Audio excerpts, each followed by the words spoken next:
মাঝ আকাশে উড়ে গেছে বিমানের দরজা। আর এমন পরিস্থিতিতে যুক্তরাষ্ট্রের আলাস্কা এয়ারলাইন্সের একটি বিমান জরুরি অবতরণ করতে বাধ্য হয়। শনিবার পোর্টল্যান্ড বিমানবন্দর থেকে বিমানটি উড্ডয়নের পরে ঘটনা ঘটে।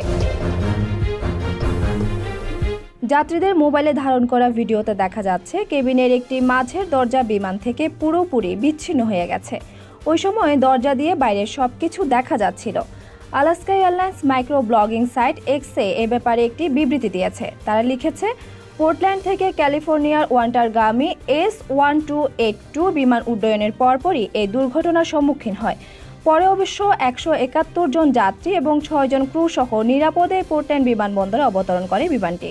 সে সময় কি হয়েছিল তা জানতে তদন্ত করা হচ্ছে।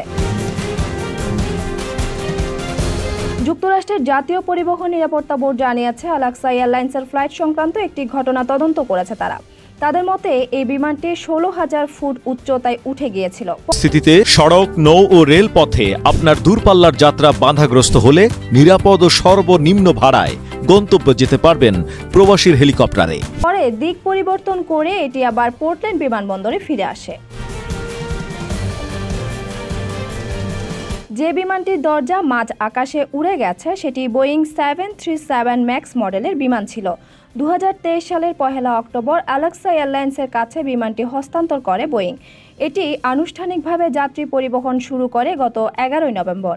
বিমানটি দিয়ে মাত্র 145টি ফ্লাইট পরিচালনা করা হয়েছে বলে জানিয়েছে ফ্লাইট রাডার 24।